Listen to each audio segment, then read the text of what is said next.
Sim, nós queremos falar nessa noite sobre as evidências da soberania de Deus nas parábolas de Jesus. Nós vamos começar com dois textos, ambos do Velho Testamento, que não tem nada a ver propriamente e diretamente com as parábolas, mas apresentam-nos de maneira muito clara, muito evidente, o que pode ser considerada a soberania de Deus. O primeiro texto está no livro dos Salmos, Salmo 115, versículo 3. O nosso Deus está no céu e faz tudo como lhe agrada. Então ele está à parte de nós, né? Nós temos que lembrar que Deus não é um de nós, ele é outro ser, ele é o criador e sustentador de todas as coisas, e ele, quando faz qualquer coisa que seja, ele faz usando um padrão.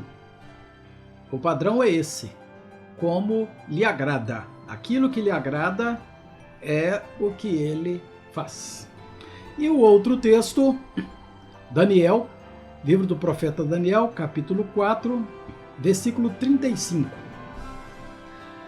Todos os moradores da terra são considerados como nada, e o Altíssimo faz o que quer com o exército do céu e com os moradores da terra. Não há quem possa deter a sua mão, nem questionar o que ele faz. Então veja que muitas vezes nós falamos de Deus usando uma linguagem imprópria, né? Usando uma linguagem imprópria. Como se Deus tivesse que fazer o que nos agrada, como se Deus tivesse que fazer o que nos parece normal, como se Deus tivesse que fazer o que nós necessitamos. Nesse quesito, então, é sem dúvida nenhuma aquele que mais é usado como critério para se pensar na maneira como Deus vai agir. É a nossa necessidade. Então, se eu tenho necessidade de algo, Deus vai fazer isso, ou tem que fazer isso, como dizem alguns. Mas Deus está acima de tudo, ele é o Altíssimo, faz o que quer com o exército do céu e faz o que quer com os moradores da terra. E ninguém pode dizer para ele que ele está errado, e ninguém pode dizer para ele que ele está agindo de forma equivocada, que ele tem que agir de outro jeito. Ou seja, ninguém pode questioná-lo, né? Ninguém pode questioná-lo. Então nós vamos começar, logicamente, fazendo uma definição do que é soberania. O que é a soberania de Deus? Esse texto foi extraído da Teologia Sistemática de Charles Hodge.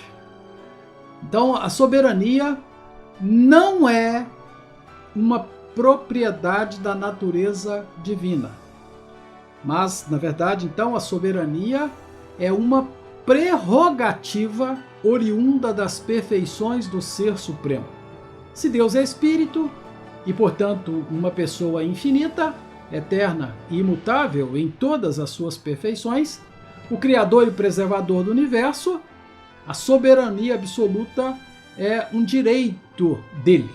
Então, vamos partir daqui dessa ideia que a soberania não é uma propriedade da natureza de Deus, e sim, a soberania é uma prerrogativa oriunda das perfeições do Ser Supremo. Eu vou explicar isso melhor. Eu vou simplificar essa definição com outras palavras. Soberania não é o poder de Deus propriamente dito. Não é a superioridade natural que ele possui sobre todas as coisas, sejam elas quaisquer que sejam. Ele é naturalmente supremo. A isso podemos dar o nome de supremacia. Então, para muitas pessoas, a soberania de Deus é a posição na qual ele se encontra e o poder que ele detém para atuar nas coisas que estão abaixo dele. Então, quando uma pessoa fala assim, que está, por exemplo, com uma doença grave, fatal, uma doença que os médicos já disseram que não há o que fazer, e essa pessoa ora ou pede oração, ou ela fala, ou alguém fala para ela, ó, fique tranquilo porque Deus é soberano. Nesse momento, o que se está querendo dizer, na verdade, é que Deus é supremo, né?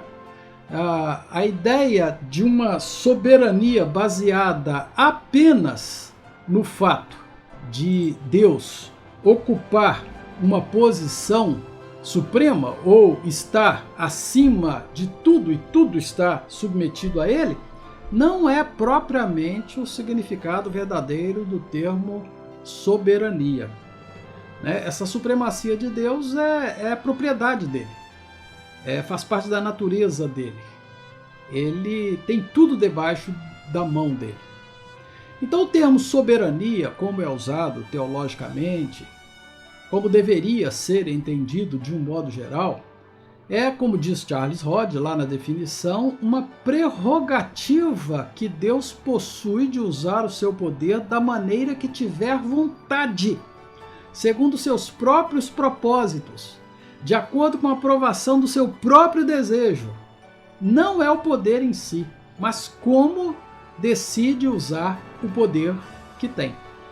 Então veja que o fato de Deus ter poder para ressuscitar alguém, para curar o câncer de alguém, o fato de Deus ter poder para cessar a pandemia imediatamente, antes do dia virar, o fato de Deus ter poder para fazer qualquer coisa é a sua supremacia. Não significa necessariamente o termo que nós usamos para chamá-lo de soberano.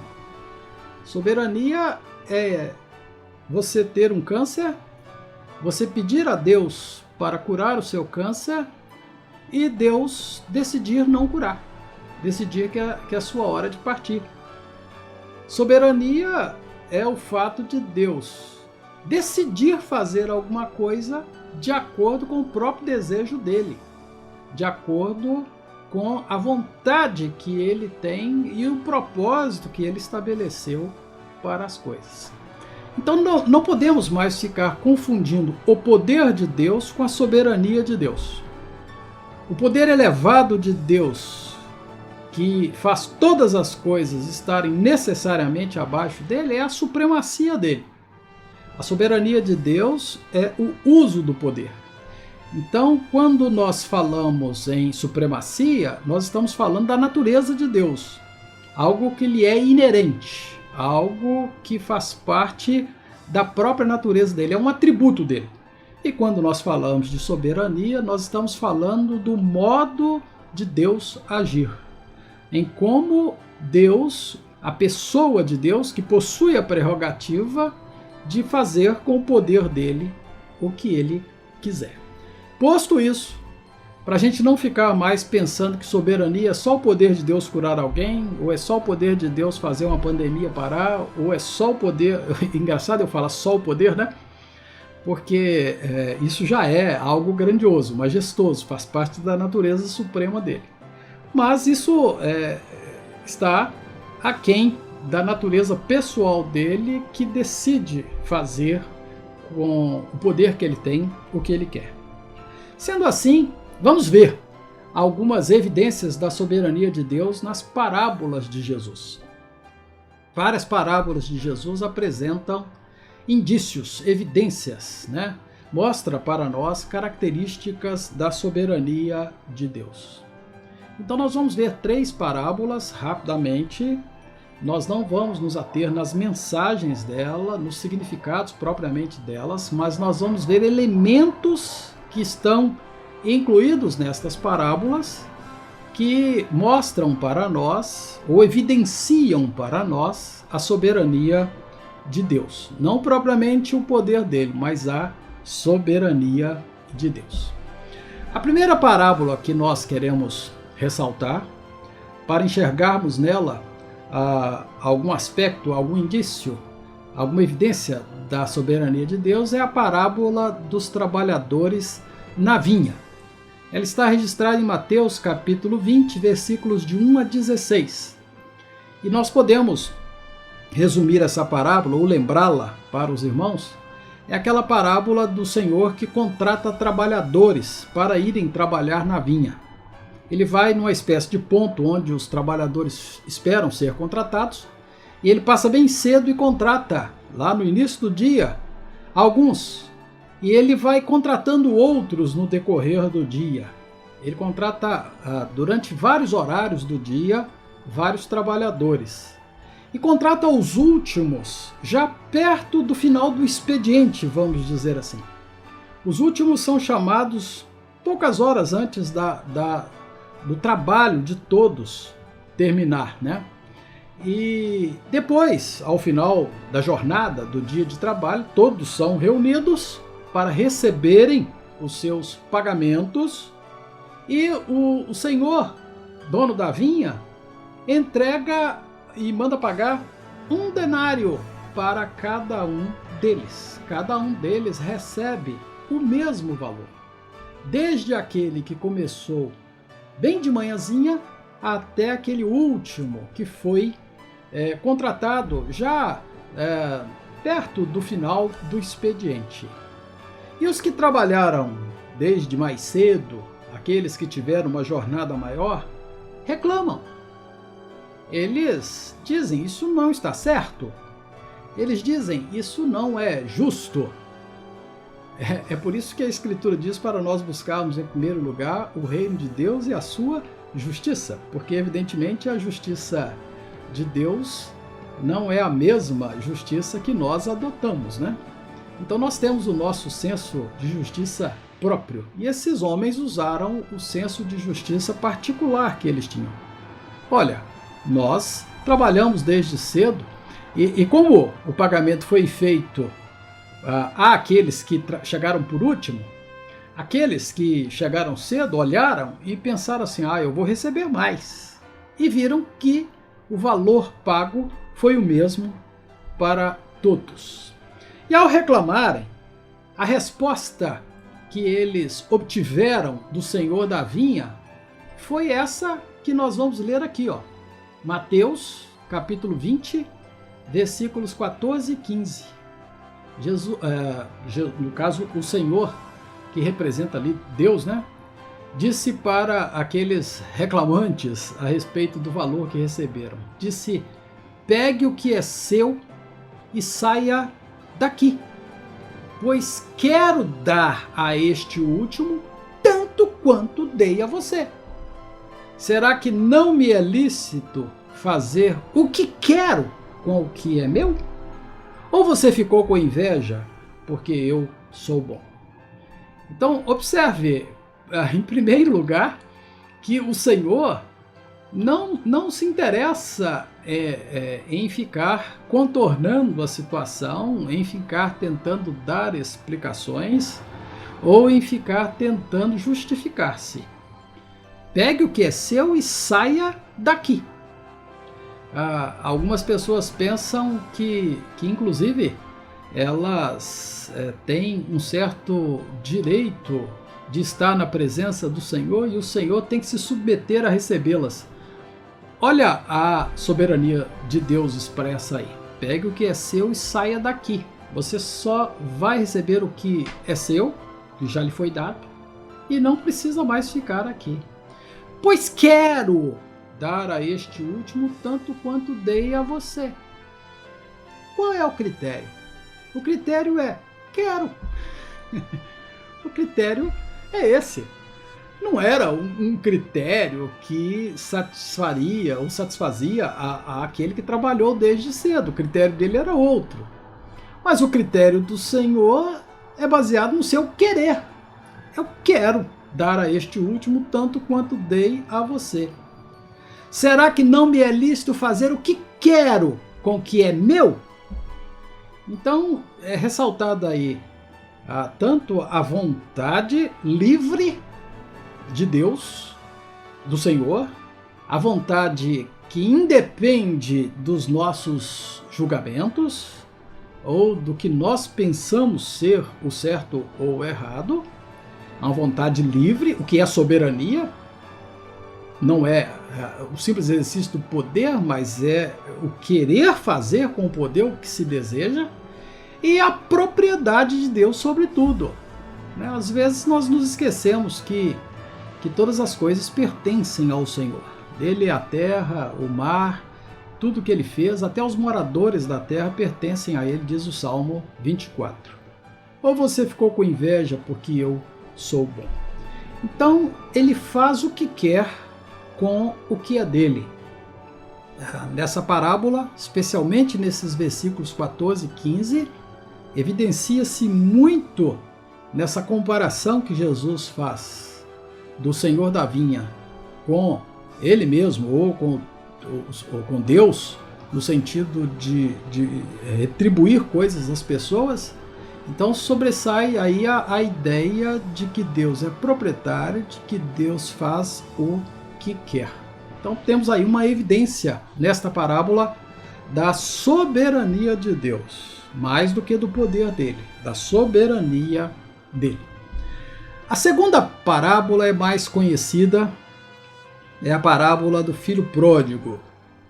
Lucas capítulo 15, versículos 11 a 32, é a parábola na qual o filho mais moço está insatisfeito, não quer continuar vivendo na fazenda do pai, quer uma vida nova, quer alçar voo, quer chegar ao final do caminho, daquela estrada que todo dia ele enxerga e diz: eu quero ir nessa estrada e fazer da minha vida o que eu quiser.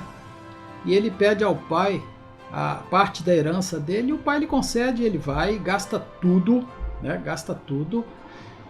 Há uma grande fome, essa fome o alcança no momento que ele já perdeu todo o dinheiro, ele fica em condições muito precárias e decide voltar para a casa do pai, decide voltar para ser um dos trabalhadores do pai, porque ele parece ter um senso de justiça que diz assim: eu nem mereço mais voltar como filho, vou voltar como um dos trabalhadores do meu pai. E ele volta e o pai o recebe. Mas nós conhecemos o final da parábola, que fala a respeito do outro filho, o filho mais velho, o filho que nunca saiu da fazenda, o filho que trabalhava ali com o pai. E é ali que nós queremos focar a ideia de um indício ou de uma evidência da soberania de Deus. Primeiro, eu vou ler o versículo, Lucas capítulo 15, versículos 31 e 32. O filho chegou, e questionou o que estava acontecendo, a festa de recepção ao filho mais novo que voltou. Então lhe respondeu o pai: meu filho, tu sempre estás comigo, tudo que é meu é teu.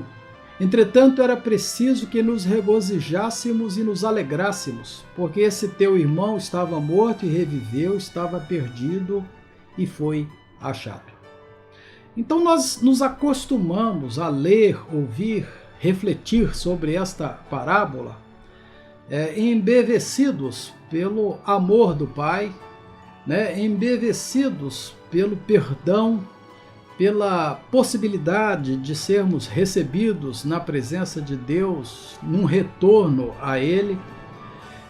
E, sendo assim, nós acabamos lendo a parábola cheio de ideais. Mas se você se desprovir disso, se você se desvestir de todas as compreensões espirituais que você já tem sobre a parábola, se você se despir de toda a ótica que nós já aplicamos naturalmente sobre ela, nós vamos ver ali uma história na qual o pai exerce uma espécie de supremacia, ou no caso, como ele representa Deus, soberania. Veja bem, o pai não mandou chamar o filho que estava no campo trabalhando. Inicia a festa sem que ele chegue ou seja chamado. Quando ele chega, normalmente, no horário dele, ele é surpreendido.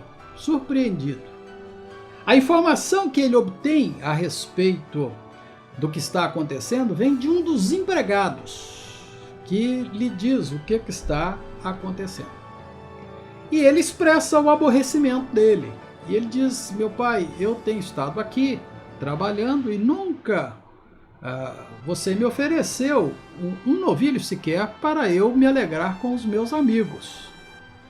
E o teu filho, que gastou tudo com meretrizes, que desfez de tudo, retorna e você, meu pai, mata o novilho cevado para ele, né? O melhor novilho, o novilho de festa, o novilho preparado para as celebrações. Então nós percebemos, se nós tirarmos essa ótica encantadora que nós criamos a respeito desta parábola, nós vamos ver que a atitude do pai, que representa Deus, é soberana. É soberana. Ele decidiu entregar a parte que o filho pediu. Ele decidiu receber o filho de novo na condição de filho.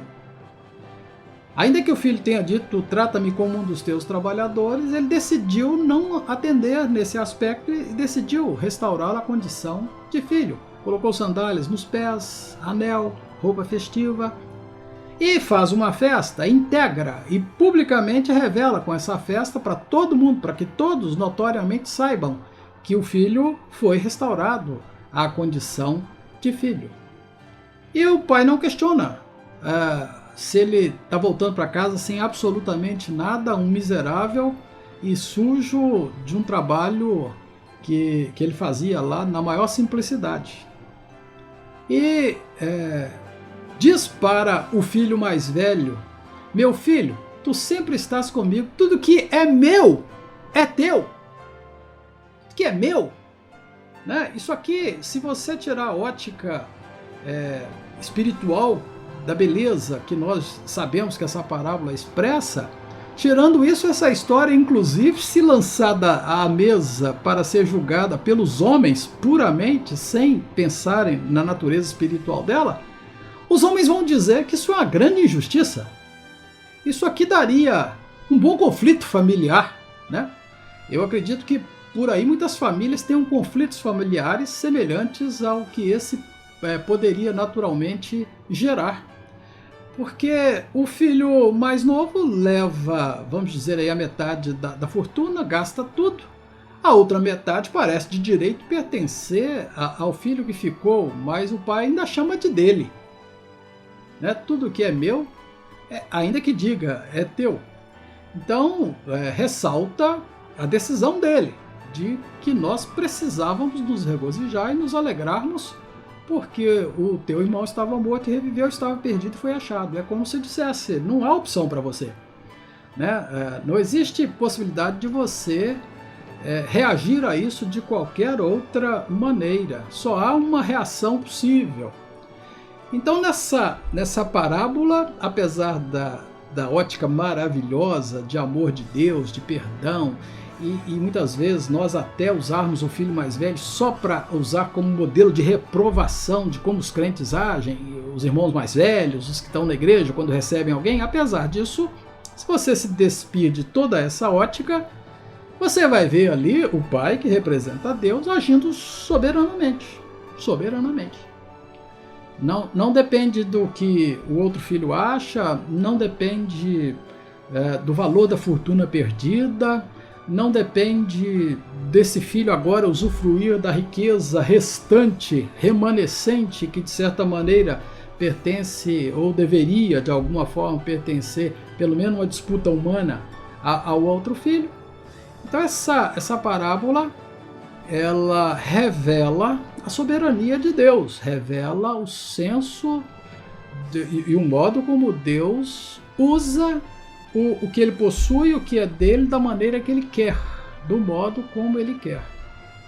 Então, o que para os homens parece injusto, o que para os homens não parece natural, que um pai não cobre de seu filho, pelo menos em algum grau ou em algum tanto, seu erro, ou não corrija, ou coisa que tal, mas age de acordo com o seu padrão, como quer, com aquilo que ele e quer fazer. Então os bens, diz o pai, continuam sendo dele. Ele mata o novilho cevado na hora que ele quer, para quem ele quer. E a terceira parábola é a parábola do servo vigilante. Lucas capítulo 12, versículos 35 a 48. Esta parábola, Jesus a utiliza de certa maneira para falar da hora do seu retorno, do seu segundo advento, o tão grandioso dia que nós esperamos, no qual ele há de voltar e regenerar a criação e restaurar, julgar tudo e restaurar a natureza e iniciar um tempo no qual seu reino será bendito, santo, cheio de alegria e venturanças e bênçãos.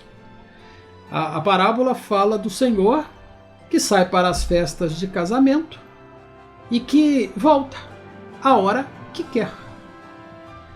Não diz aos servos: olha, eu vou à festa tal e lá pelas tantas ou a tal hora eu estarei aqui para que vocês me recebam, para que preparem as coisas que eu preciso. Não avisa. Ele simplesmente sai e os servos têm que fazer uma espécie de plantão. Tem que fazer uma espécie de vigília. Não podem dormir. Pode ser que o tempo vá passando e o Senhor não chegue, e o tempo passa cada vez mais, já é muito tarde, já é madrugada, já vai conduzindo quase que para amanhã, para o amanhecer do outro dia, e o servo não pode simplesmente dizer: ele não chegou até agora, eu vou dormir, ele quando chegar que se vire. Não, ele tem que estar preparado, esperando. E o Senhor não deve satisfação para ele da hora que vai chegar. Então, diz lá, Lucas 12, 38, quer ele venha, né? O Senhor, o dono, aquele que saiu para as festas de casamento, quer ele venha à meia-noite ou de madrugada, bem-aventurados serão eles se os encontrar vigilantes. Essa é a lição. Esse Senhor, ele quer que os servos fiquem vigilantes. Ele não tem que dar satisfação da hora, ele volta a hora que ele quer. Os servos precisam ficar à disposição. Isso acontece também na parábola das 10 virgens. Também não há satisfação de que hora que o noivo vai chegar. As virgens precisam estar preparadas, independentemente de receberem satisfação ou não, elas têm que estar preparadas. Então essa parábola também revela a soberania de Deus, né? A soberania de Deus dá a ele esse direito. O meu tempo é o meu tempo. Eu faço com o tempo o que eu quero, né? Deus tem poder para cessar ainda esta semana, esta pandemia. Então nós temos amanhã, sexta-feira e sábado. São os 2 últimos dias desta semana. Deus pode fazer acabá-la até sábado? Sim. Ele tem poder para que ela inexista absolutamente a partir de agora. Ele tem poder para dizer que o vírus simplesmente seja exterminado da face do planeta, e o vírus será exterminado instantaneamente da face do planeta. Mas isso é o poder dele. Isso é a supremacia dele, isso não é a soberania dele. A soberania dele é dizer que o que acontece dentro do tempo dele. E quanto tempo vai durar isso? Ele não vai falar, ou ele não vai revelar, ou ele não tem satisfação para dar para nós. Ele quer simplesmente que nós tenhamos paciência, confiança e esperança nele, como servos que passam a madrugada esperando o Senhor chegar da festa para lavar-lhe os pés, para arrumar a cama dele e para que o sirva naquilo que ele tiver necessidade. Então esta parábola também revela, apresenta-nos essa evidência da soberania de Deus. Então 3 parábolas nas quais nossa atenção não foi focada propriamente nas lições delas, mas em observar dentro delas elementos claros que evidenciam a soberania de Deus. Concluindo, eu estou usando um texto para concluir. Mateus capítulo 13, versículos 10 a 13. Então se aproximaram os discípulos, de Jesus e lhe perguntaram: por que lhes falas por parábolas? Jesus, qual é a razão do Senhor usar parábolas para falar para essas pessoas todas que o seguem, essas multidões? Jesus respondeu.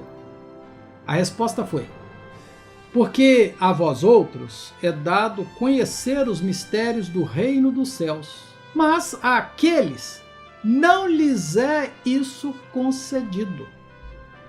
Pois ao que tem, se lhe dará, e terá em abundância. Mas ao que não tem, até o que tem lhe será tirado. Por isso lhes falo por parábolas. Porque vendo, não veem, e ouvindo, não ouvem, nem entendem. Essa regra aqui de dar para quem tem, e essa pessoa que tem receber mais e ficar com mais abundância ainda, mas tirar de quem tem e deixar essa pessoa sem nada, isso aqui é um absurdo, inclusive nessa época política no qual esses temas ficam aflorando e gerando disputas, seria um absurdo total.